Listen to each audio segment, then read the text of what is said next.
Curious. So Lisa was just asking about the Sukhasana shape, which we're opening with here. And and so just real quickly about a little bit about why we have these shapes. The This is Baddha Konasana with the feet together and the knees wide.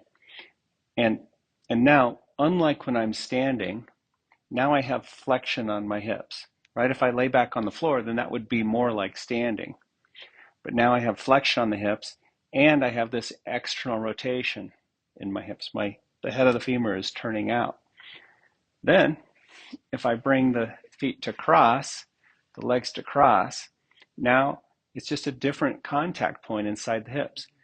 Typically, we bring everything in close, and because this gets with the heels in close, it's closer to sitting in a chair, which we do tons of. And so we need variation on this ball and socket joint. And it's not just about bringing more mobility. In fact, more mobility is a byproduct of the practice, not the goal. More sensation is what we're after. Not more sensation. What I meant is more circulation. As restrictions start to resolve, circulation increases. There's a cleansing process that happens inside the joints. And really, above all else, peace is the goal. You'll hear me say that in classes. Peace is the goal. It's the only goal. Everything else is a byproduct of either love or fear, peace or the lack thereof. And so unless we're moving toward that peaceful present in our heart and mind, in truth, we got nothing. Okay? Lesson number 70. Now, just have this shape where the shin closest to you is more parallel to the end of the mat. Yep, your heels out kind of by the knees. And with time and practice, your knees will start to drop and the feet will start to move even further apart. Okay, we just want to keep honing the health of the hip. My salvation comes from me. All temptation is nothing more than some form of the basic temptation not to believe the idea for today. Yeah, see, if I'm tempted toward anything in form, and we all have our list of favorite temptations, if I'm tempted toward anything in form, then all of a sudden I believe salvation comes from this thing that's going to make me happy. I'll read it again. All temptation is nothing more than some form of the basic temptation not to believe the idea for today. Salvation seems to come from anywhere except from you. So too does the source of guilt. Wow. Give it to me straight. There's no beating around the bush here. You see neither guilt nor salvation as in your own mind and nowhere else. When you realize that all guilt is solely an invention of your mind, you also realize that guilt and salvation must be in the same place. In understanding this, you are saved. Now, there's a principal idea. In truth, the problem and the solution are always in the same place. But we're misled through pain. See, pain and problem are rarely in the same place in the body. Okay, if you stub your toe, boom. In the short term, in acute situations, yes, the pain and the problem are close by. But in chronic situations, rarely, if ever. See, the pain, it's all such a, well, it's an illusion, but it's so elusive. Illusions are elusive. Just change the cross of your legs. That's all we're going to do here. Is just change the cross of your legs. Be a little bit away from the wall so you don't conform to a flat surface. Just relax. Paragraph 2. The seeming cost of accepting today's idea is this. It means that nothing outside yourself can save you. Nothing outside yourself can give you peace. The seeming cost. Now that's pretty funny. The cost of accepting today's idea means that nothing outside can save you. So that's the allure. Shiny object syndrome, or shiny body syndrome, or shiny car syndrome, whatever it is.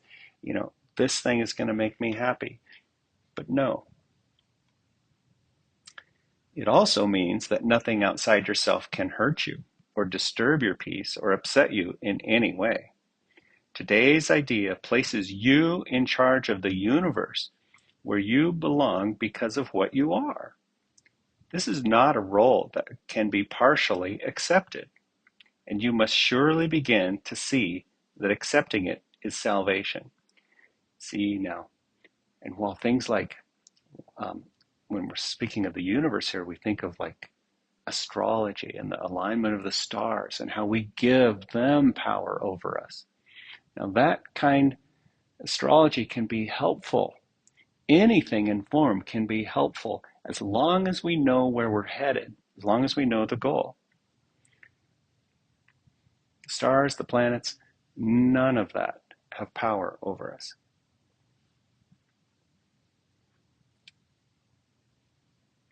This idea for today, my salvation comes from me, like it said, places you as a mind in the center of the universe.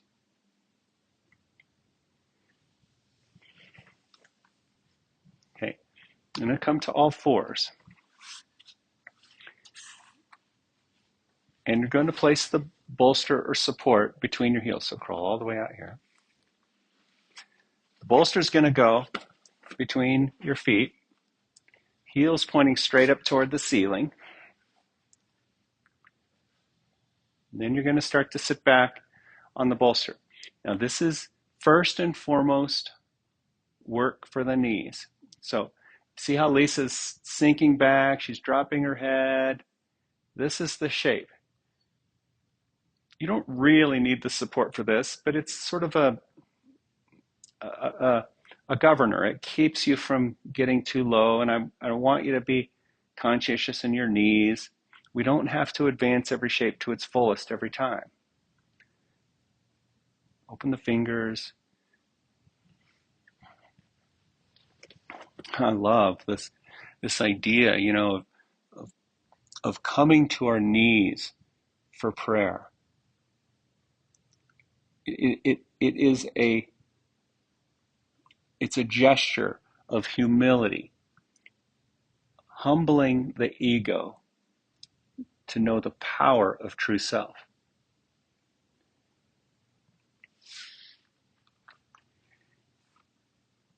Paragraph C. It may not, however, be clear to you why the recognition that guilt is in your own mind entails the realization that salvation is there as well. God would not have put the remedy for the sickness where it cannot help. Yeah. God put the remedy where the problem is. What a massive, massive clue. If we're looking for happiness, if we're looking for peace and joy, now we know.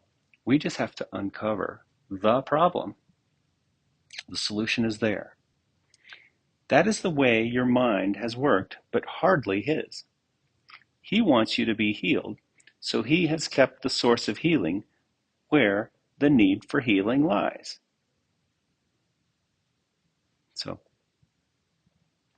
it's saying this is how God has placed the healing where it will be helpful, but we tend to think that it's elsewhere, in pills, in medication, in yoga shapes, in things outside of ourselves, in things that we do to our bodies. Now again, all of it can be helpful. It's the purpose we give it. And that's what makes Avita yoga what it is. Yeah, come on up.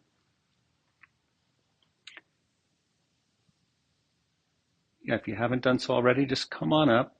Have a comfortable seat.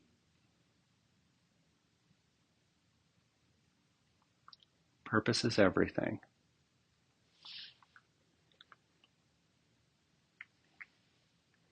Soften into the shape. Make sure it's not too strong on your knees or your feet or your toes. Everything about the shape has to be nurturing, though it could be speaking to you.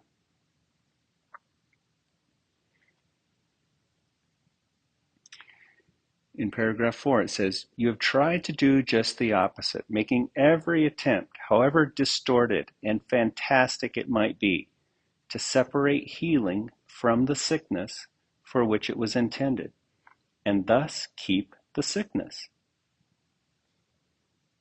Your purpose was to ensure that healing did not occur. God's purpose was to ensure that it did."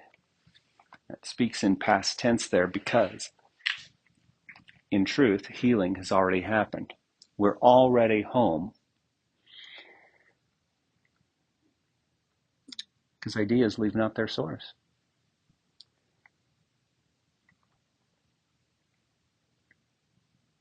Today we practice realizing that God's will and ours are really the same as His.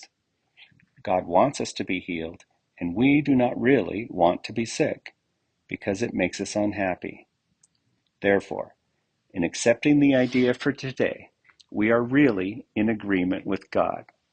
He does not want us to be sick, neither do we. He wants us to be healed, so do we. Isn't that sweet?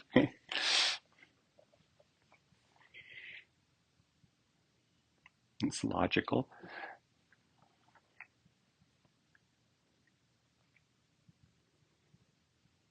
Yeah, and just have the shape, have this idea, have a little humor,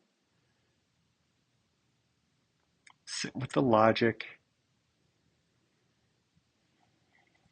And if you need to release from this shape, just gently come back to all fours, release the shape, have a comfortable seat.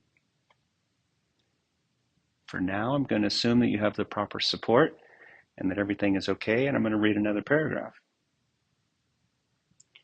Number 6. We are ready for 2 longer practice periods today, each of which should last some 10 to 15 minutes. We will, however, still let you decide when to undertake them.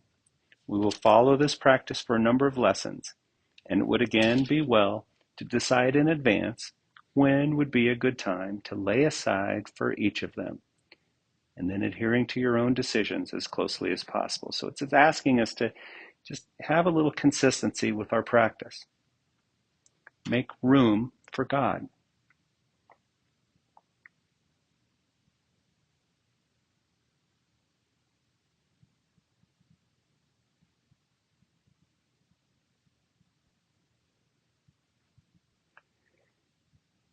It's suggesting a line like this in your meditation.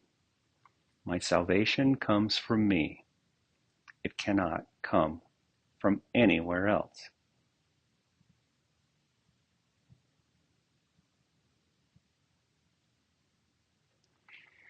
And now you might start to consider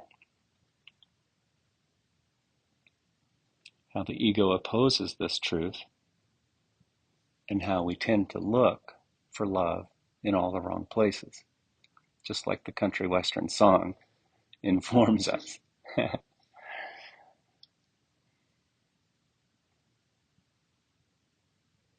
Looking for love in all the wrong places, looking for love in too many places. There's only one place in the heart of your mind, because there's only one love.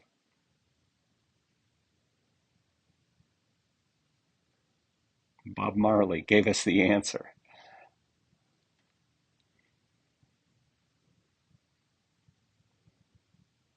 And the Beatles reinforced it. All you need is love.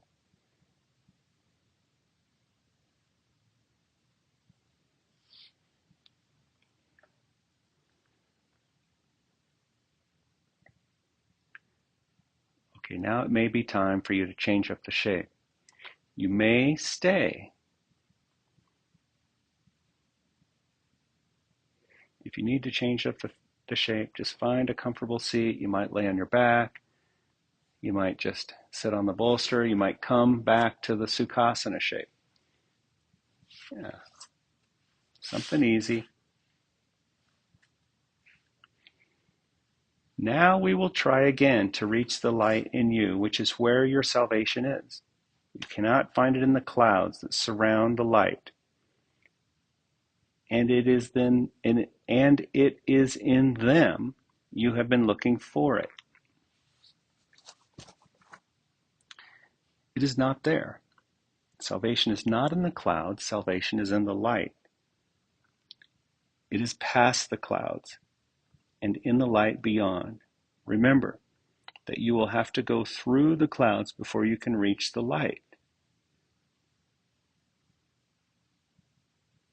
But remember also that you have never found anything in the cloud patterns you imagined that endured or that you wanted.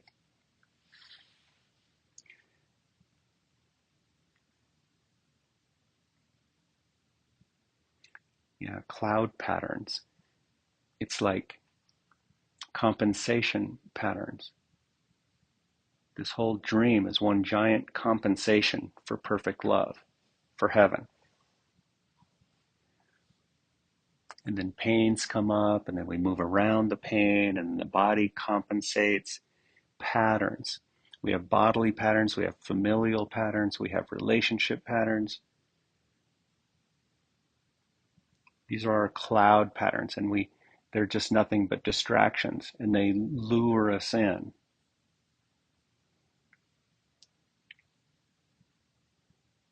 The solution is not in the clouds, it's not in the patterns. But they will lead us. See, it says we got to go through them. They will lead us, and that's the yoga. We go through the blockages, not over, not around, but gently through. And that is an adventure. It's not a hassle. It's not horrible. It is an adventure. Since all illusions of salvation have failed you, surely you do not want to remain in the clouds, looking vainly for idols there, when you could so easily walk on into the light of real salvation. Try to pass the clouds by whatever means appeals to you. If it helps you, think of me holding your hand and leading you. And I assure you, this will be no idle fantasy. Remind yourself that your salvation comes from you, and nothing but your own thoughts can hamper your progress. You are free from all external interference. You are in charge of your salvation. You are in charge of the salvation of the world. And then in closing it says, say to yourself, my salvation comes from me. Nothing outside of me can hold me back. Within me is the world's salvation and my own.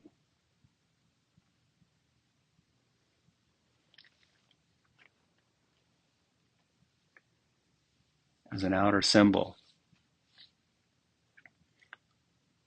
of our own salvation, bring your hands to your heart. A symbol of us willingly taking this gentle, gentle responsibility, knowing the love and light and joy that's on the other side. Namaste. Namaste.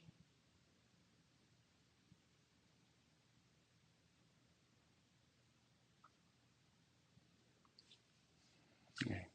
Thank you very much. Thank you, Lisa. Yeah.